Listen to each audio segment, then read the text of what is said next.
Maya Johnson held her 5-year-old son Elijah's small hand as they walked in the cold rain. Her other arm carried a bag with their few things. Her face hurt where her father-in-law had hit her. 6 months ago, Maya's husband James died in an accident at his job. After that, James's parents let Maya and Elijah stay with them, but they were never kind to her. Tonight, everything got worse. Maya was looking at old pictures of James when his father came in the room. He shouted that she was stealing from them. He pushed her hard against the wall. When little Elijah tried to help his mom, James's mother pulled him away roughly. "Get out. You never belonged in this family," they yelled as they threw Maya and Elijah's things outside. Now they had nowhere to go. Maya tried not to cry as she walked to the bus stop. She had to be strong for her son. The rain fell harder as they sat at the bus stop. Elijah shook from the cold and fear. "Where are we going, Mommy?" he asked in a quiet voice. Maya didn't know what to say. She had almost no money left. Her job at the restaurant didn't pay enough. She had no family to call. Her own parents stopped talking to her when she married James because they didn't like that he was white and she was black. Her friends all had small homes or their own problems. Maya hugged Elijah closer. "Everything will be okay, baby," she said, but inside she was scared. She didn't know where they would sleep tonight. They didn't notice the big black car that slowed down as it passed them or the man inside who watched them with worried eyes. Alexander Reed was a very rich man. He started with nothing and built a big company that made him a billionaire. He was driving home from a late meeting when he saw Maya and Elijah at the bus stop. Something about them made him stop and look. Maybe it was the way Maya held her son so carefully, trying to keep him safe. It reminded Alexander of his own mother, who raised him alone and worked very hard to give him a good life. Without thinking too much, Alexander told his driver to stop the car. He walked through the rain toward Maya and Elijah. He saw Maya pull her son closer, afraid of the stranger coming toward them. "Excuse me," he said in a gentle voice. "The buses stopped running an hour ago. Can I help you get somewhere?" Maya looked up at the tall man in expensive clothes. She didn't trust him. "We're fine, thank you," she said, but her voice shook a little. Alexander saw the bruise on her face and the fear in the little boy's eyes. He stepped back to give them space. "I understand why you're careful," he said. "I own a hotel just down the street. I can get you a room for tonight, no questions asked. You can leave anytime you want. It's just too cold and wet for your son to be out here." Maya thought about saying no. She didn't know this man. But then Elijah coughed and she felt how cold his little hands were. She thought about the long, cold night ahead. "Why would you help us?" she asked. Alexander smiled softly. "Because someone helped my mother and me once, when we needed it." Something about his eyes made Maya believe him. She nodded slowly. "Just for tonight," she said. The hotel room was warm and clean. There were 2 big beds with soft blankets. The bathroom had hot water and fresh towels. After a warm shower, Elijah fell asleep quickly, wrapped in clean pajamas the hotel gave them. Maya sat on the other bed watching her son sleep. She was still afraid, but for the first time in months Elijah looked peaceful. Alexander, who told them to call him Alex, had kept his promise. He got them the room, gave them food vouchers for the hotel restaurant, and left his business card with a note offering more help if they needed it. Maya planned to leave early the next morning. She didn't want to owe anyone anything, but as she lay down next to Elijah, she fell into a deep sleep. In the morning, Maya took Elijah to the hotel restaurant for breakfast. As they ate, Alex came to their table. "May I join you?" he asked politely. Maya nodded, still careful. Over breakfast, Alex told them about his life. He grew up poor, like Maya. His father died when he was young. His mother worked 3 jobs to take care of him. "I was lucky," Alex said. "A teacher saw something in me and helped me get a scholarship. Now I try to help others when I can." He paused, then said, "I have an empty apartment in a building I own. It's for families who need time to get back on their feet. There's also a job open at one of my companies if you're interested. Maya looked for any sign that he wanted something from her, but she saw only kindness. Why us? She asked. You don't even know us. I know what it's like to have no options, Alex said simply. The apartment and job are there if you want them. No pressure, no strings attached. Maya thought about her choices. She could say no and take Elijah back to the streets. Or she could trust this stranger who seemed to want to help. For her son's sake, she decided to take the chance.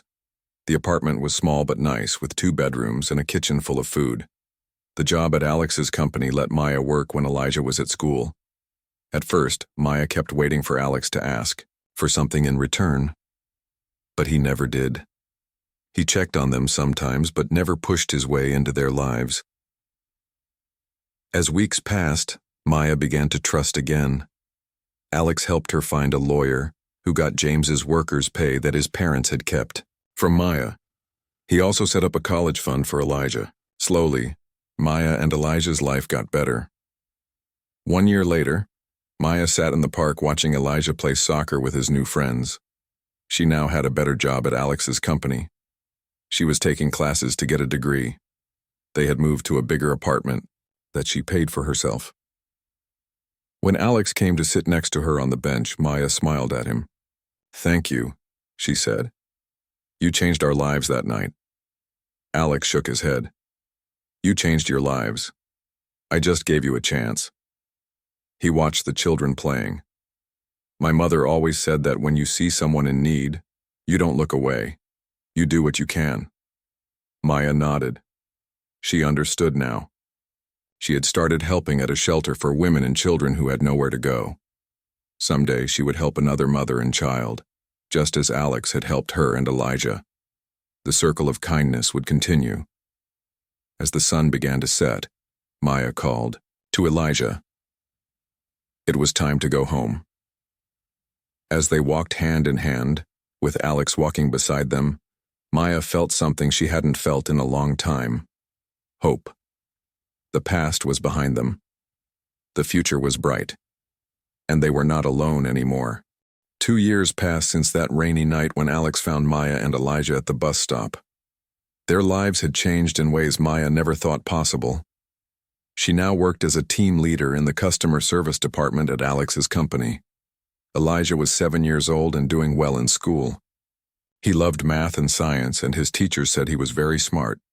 Maya saved money every month. She wanted to buy her own small house someday. She still lived in one of Alex's apartments, but now she paid the full rent herself.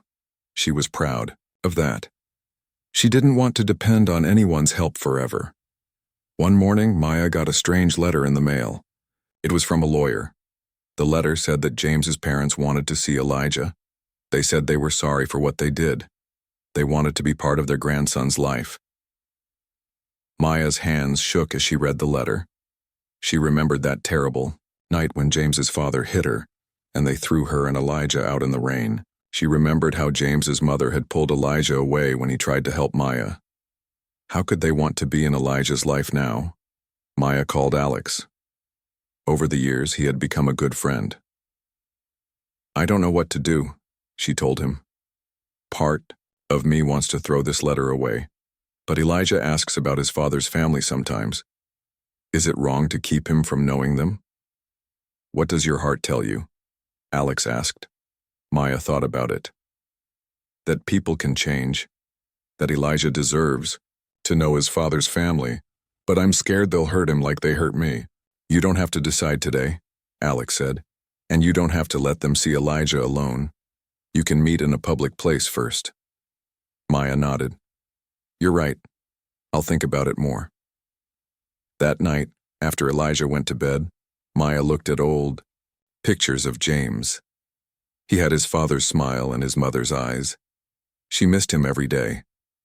Would James want his son to know his grandparents? Maya thought he would. James always believed in second chances. The next day, Maya called the lawyer. She agreed to meet James's parents at a park on Saturday. She would bring Elijah, but she would not leave him alone with them. When Saturday came, Maya felt sick with worry. What if they said mean things? What if they tried to take Elijah away? Alex offered to come with them, but Maya said no. This was something she had to do herself. At the park, Maya saw James's parents sitting on a bench. They looked older than she remembered. Mr. Johnson's hair was all white now. Mrs. Johnson looked thin and tired. Elijah held Maya's hand tightly as they walked to the bench. "Are those my dad's parents?" he asked. Maya nodded. "Yes, baby. They want to meet you." When James's parents saw them coming, they stood up. Mrs. Johnson had tears in her eyes. Mr. Johnson's hands were shaking. "Hello, Maya," Mrs. Johnson said quietly. "Thank you for coming." She looked at Elijah. "You look just like your father did at your age." Elijah looked up at Maya. She nodded to let him know it was okay to talk to them.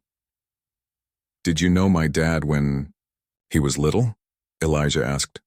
Mr. Johnson nodded. "We did. We have pictures of him we can show you sometime if your mom says it's okay."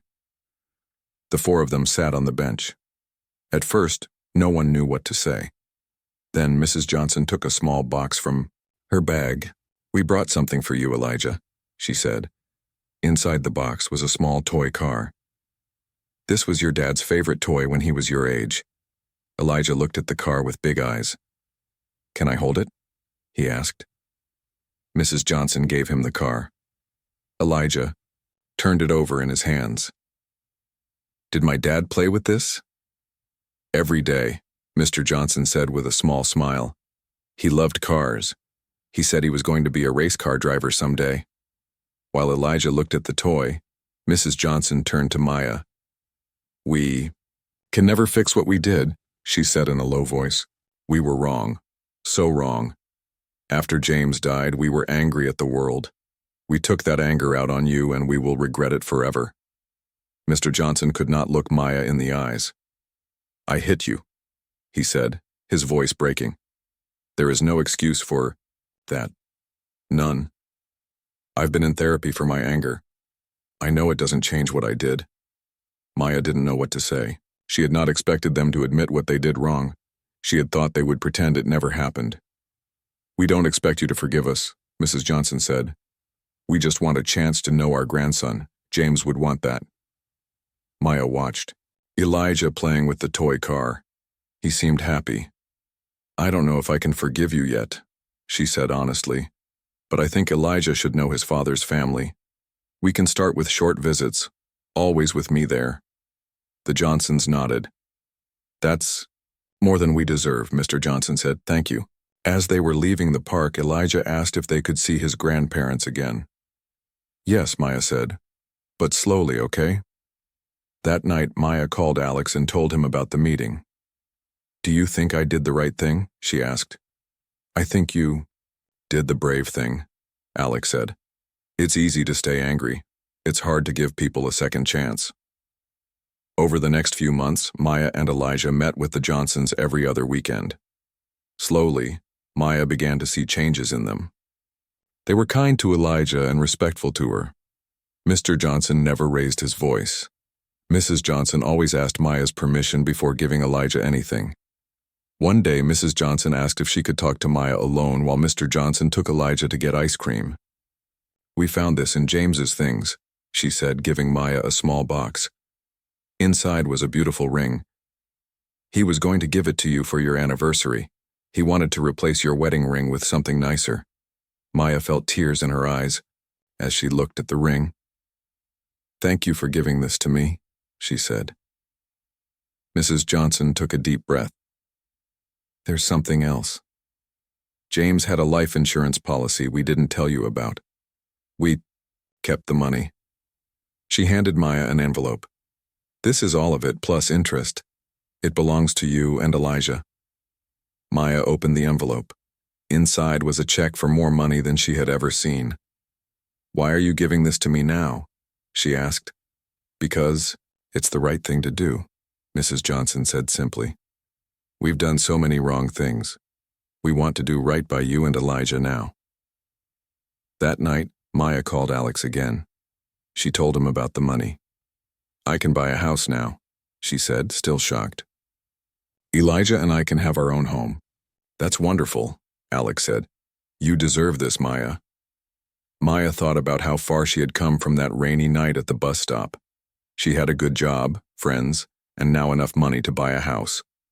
Most importantly, she had found the strength to forgive and to let Elijah know his father's family. None of this would have happened if you hadn't stopped your car that night, she told Alex. You're wrong, Alex said. You would have found a way. You're the strongest person I know, Maya Johnson. Maya smiled as she looked out her window at the stars. Maybe Alex was right. Maybe she would have found a way. But she was glad she didn't have to do it alone. Sometimes, everyone needs help to find their way home. Maya stood in front of her new house with a big smile on her face. It was not a large house, but it had 3 bedrooms, a nice kitchen, and a small yard where Elijah could play. Best of all, it was truly hers. She had used the life insurance, money from James to buy it. Do you like it, Elijah? She asked her son, who was now 8 years old. Elijah nodded excitedly. I love it.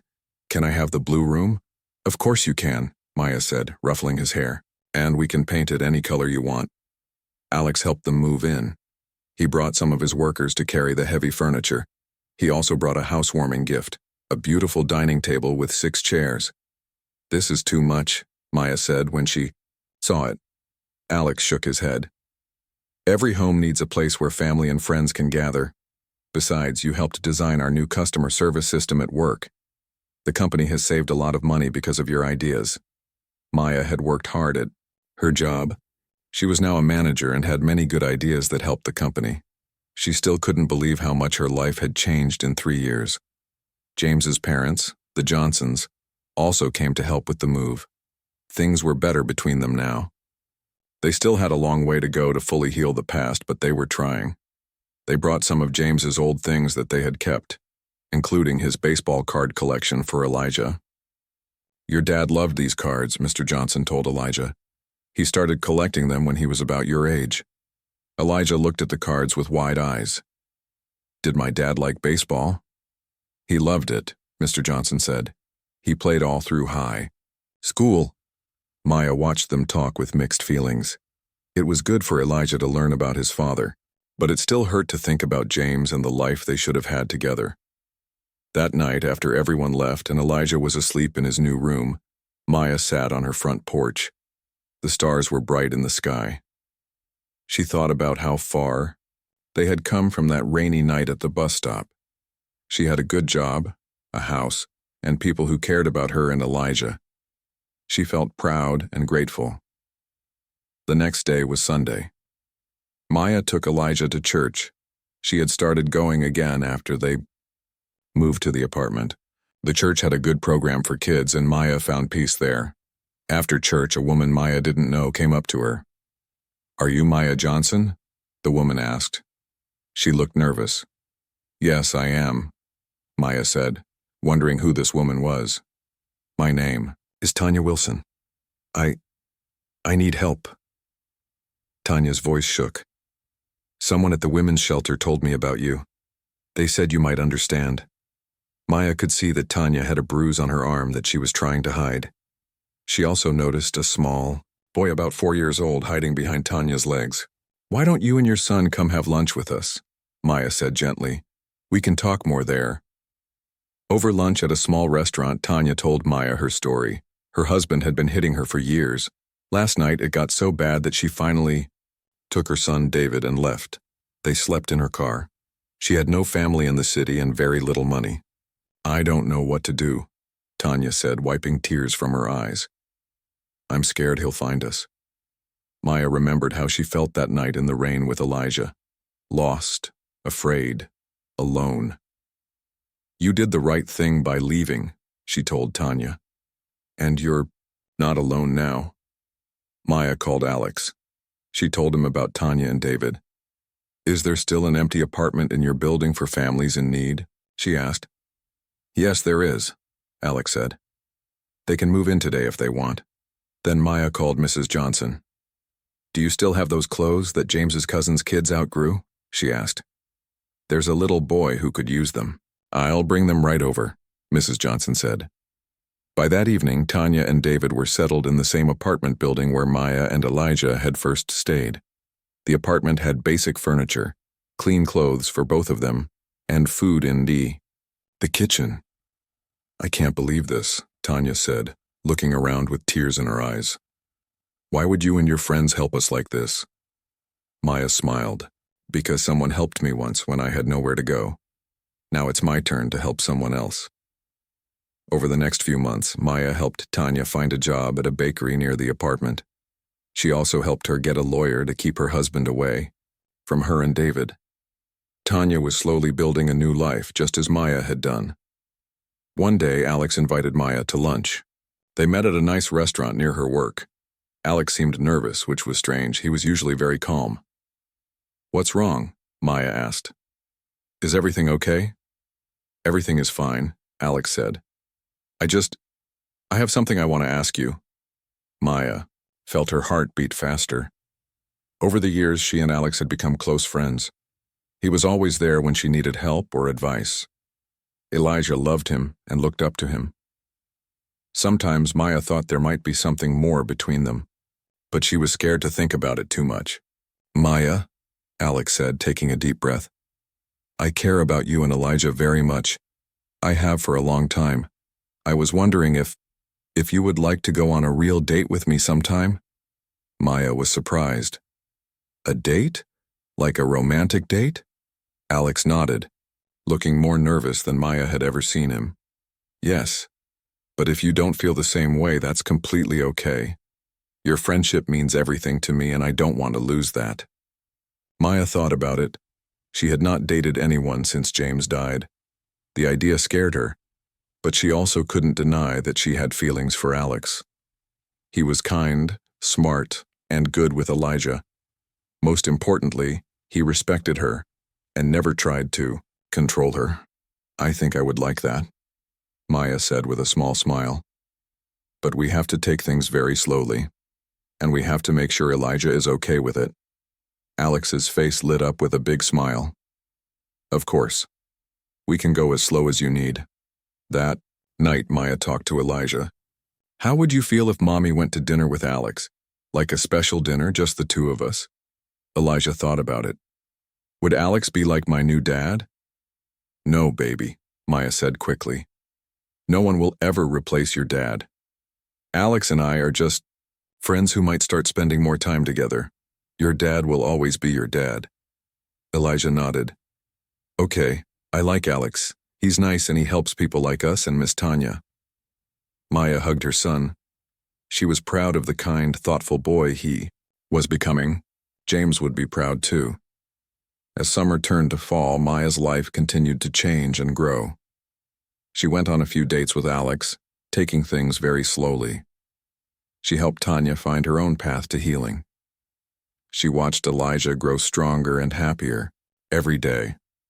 Sometimes life gives you a second chance at happiness. Maya had learned that the hard way, but she had also learned that when that second chance comes, you should be brave enough to take it. 1 year had passed since Maya and Alex started dating. They took things very slowly, just as Maya had wanted. They went to dinner once a week. Sometimes they took Elijah to the park or the zoo on weekends. Maya was careful to make sure Elijah understood that Alex was not trying to replace his father. Elijah was now 9 years old and in 4th grade.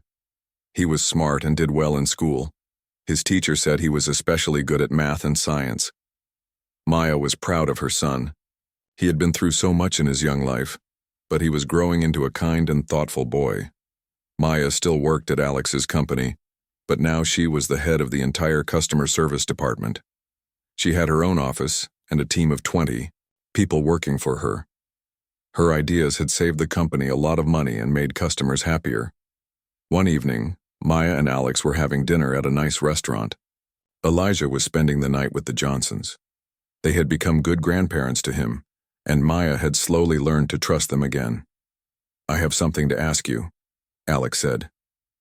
He looked nervous. Maya smiled. "What is it?" Alex took a small box from his pocket and opened it. Inside was a beautiful ring. "Maya Johnson, I love you and Elijah more than anything in this world." Will you marry me? Maya stared at the ring. Her heart was beating fast. She cared for Alex very much. He was kind, smart, and good to her and Elijah. But marriage? That was a big step. I don't know what to say, Maya said honestly. Alex took her hand gently. You don't have to answer right now. I know this is a big decision. Take all the time you need to think about it. Maya nodded. Thank you. I do care for you very much, Alex. I just need some time.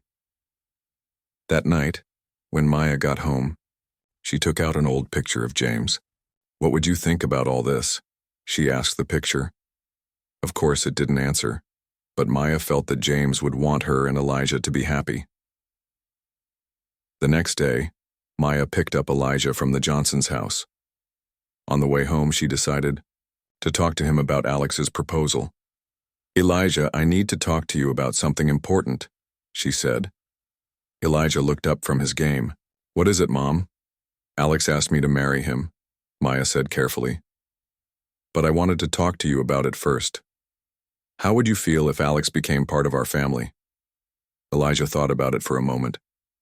Would we still live in our house? Yes, we would, Maya said. Or maybe we would find a new house together, the three of us, but nothing would change about you and me being a family. Would I have to call him Dad? Elijah asked. Maya shook her head.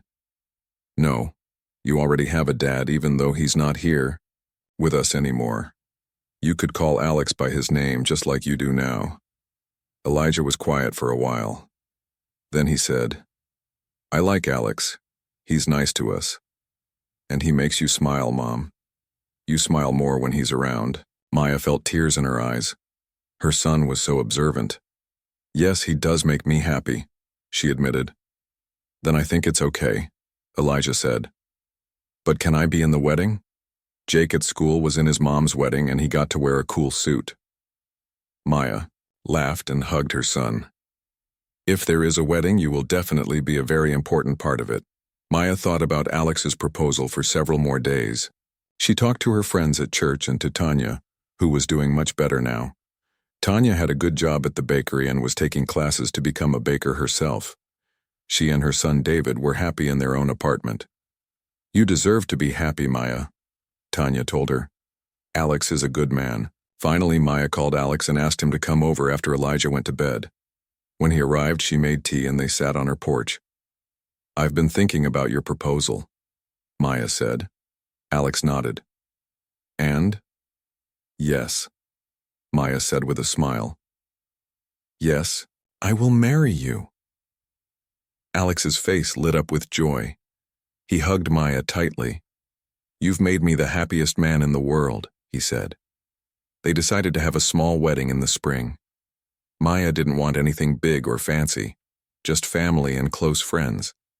The next few months were busy with wedding plans. Maya found a simple but beautiful white dress. Elijah would wear a suit and carry the rings. The Johnsons would be there, and they were very happy for Maya. James would want you to be happy, Mrs. Johnson told her one day when they were looking at flowers for the wedding. He always said you were the strongest person he knew. 2 weeks before the wedding, Maya got a surprise phone call. It was from her parents. She had not spoken to them since before Elijah was born. They had been angry when she married James because he was white and they were black. They had said terrible things and cut Maya out of their lives. Maya? Her mother's voice sounded older on the phone. Is that really you?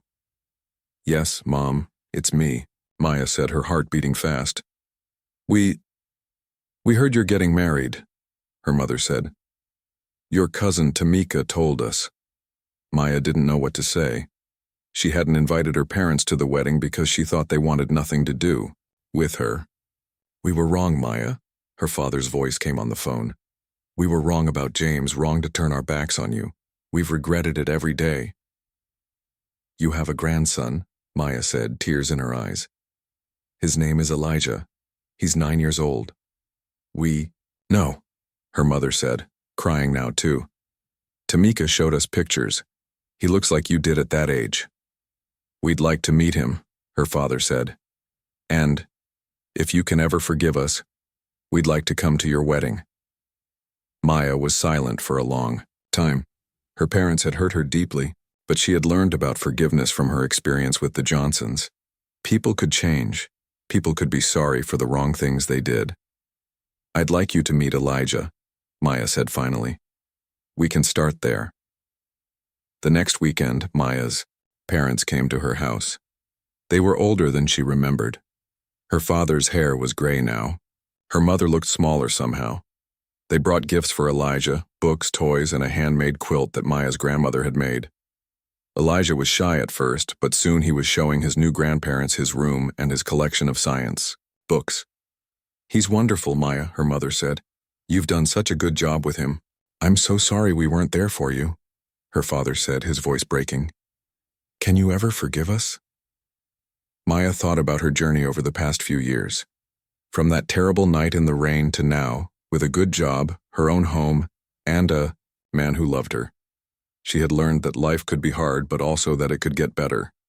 She had learned about second chances. "Yes," she said, hugging her parents for the first time in 10 years. "I can forgive you. We all deserve a second chance." Spring came, and with it, Maya and Alex's wedding day. It was a small ceremony in a garden near their home. Elijah stood proudly next to Alex, holding the rings. The Johnsons sat on one side of the garden, and Maya's parents on the other.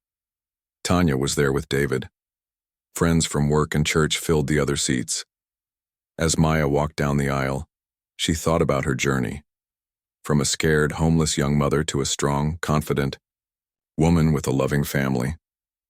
Life had not been easy, but it had brought her to this moment, and for that she was grateful. 5 years had passed since Maya and Alex got married. Life had been good to them. They still lived in Maya's house, though they had added a room and made the kitchen bigger. Alex said he liked the house because it was Maya's first big step toward being independent. It was a symbol of how strong she was. Elijah was 14 now and in high school. He was tall like his father James had been. He was one of the best students in his school, especially in science and math. His teachers said he could get a scholarship to any college he wanted. 2 years after they got married, Maya and Alex had a baby girl. They named her Hope because Maya said that's what Alex had given her and Elijah when they needed it most. Hope was 3 years old now, with curly black hair and bright eyes. She followed her big brother Elijah everywhere, and he was very patient with her.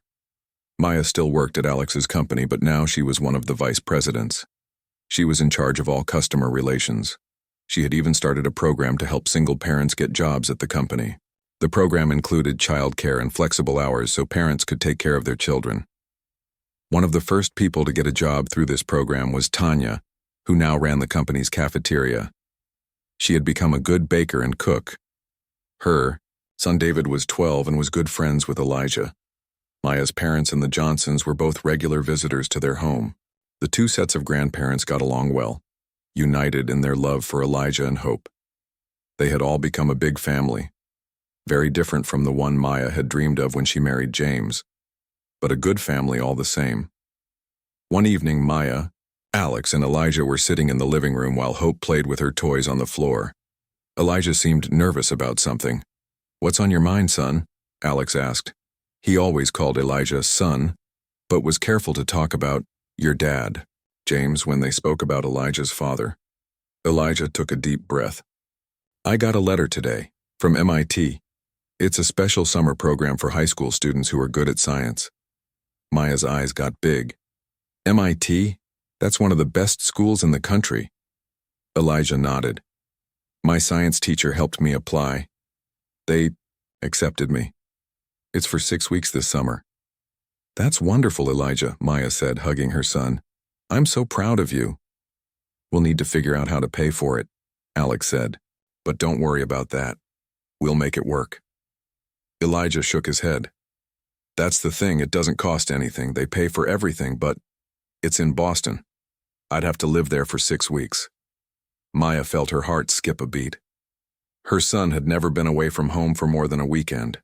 Boston was far away, but this was a big opportunity for him. "I think you should go," she said, surprising herself. "This is a great chance for you." Alex nodded. "Your mom is right. This could open a lot of doors for your future. Elijah smiled, with relief. Thanks, Mom. Thanks, Alex. I was worried you'd say no. Later that night, after the children were in bed, Maya and Alex sat on their porch. It was something they still did often, just the two of them talking under the stars. Are you really okay with Elijah going to Boston? Alex asked. Maya sighed. Not really. I'll worry about him every day, but I can't hold him back. He's growing up, and this is a wonderful opportunity. Alex held her hand. You're an amazing mother, Maya. You always put your children first. Maya smiled. I learned that from my mom. And from James's mom, too, eventually. They both taught me that being a parent means wanting what's best for your child even when it's hard. The next few months were busy with getting Elijah ready for his summer program. Maya took him shopping for new clothes. Alex helped him learn about the subway system in Boston. The Johnsons gave him a new laptop to use for his studies. Maya's parents gave him a warm coat because they said Boston could be cold even in summer. The day before Elijah was supposed to leave, Maya found him sitting in his room, looking at an old picture of James. I wish Dad could see this, Elijah said quietly when Maya came in. Do you think he would be proud of me? Maya sat next to her son on his bed. He would be so proud of you, Elijah. Your dad was smart like you. He wanted to go to college, but his family couldn't afford it then. That's why he was working construction to save up for school. Elijah nodded. Alex said he'd help me apply for scholarships when it's time for college. He said I could go anywhere I wanted. Alex loves you very much, Maya said. Just like your dad did. I know, Elijah said. I'm lucky. Some kids don't have any dad, and I've had two great ones. The next morning, the whole family went to the airport to see Elijah off. Hope didn't understand why her brother was leaving. Why can't I go too? She asked, holding on to Elijah's leg. Elijah knelt down to hug his little sister. I'll be back soon, Hope, and I'll bring you a present. Promise? Hope asked. Promise, Elijah said, kissing her cheek. When it was time for Elijah to go through security, Maya hugged him tight. Call me every day, she said, and be careful. I will, Mom, Elijah said. Don't worry too much, okay? Then he hugged Alex. Take care of Mom and Hope, he said. I will, Alex promised. And you take care of yourself. Work hard and have some fun too. As they watched Elijah walk away, Maya felt tears in her eyes. She remembered that scared little boy at the bus stop in the rain. Now he was a confident young man, heading off to MIT. She could hardly believe how far they had come. Alex put his arm around her shoulders. He'll be fine, he said. You raised him to be strong and smart. We raised him, Maya corrected. You've been there for half his life now. On the way home from the airport, they stopped at a park.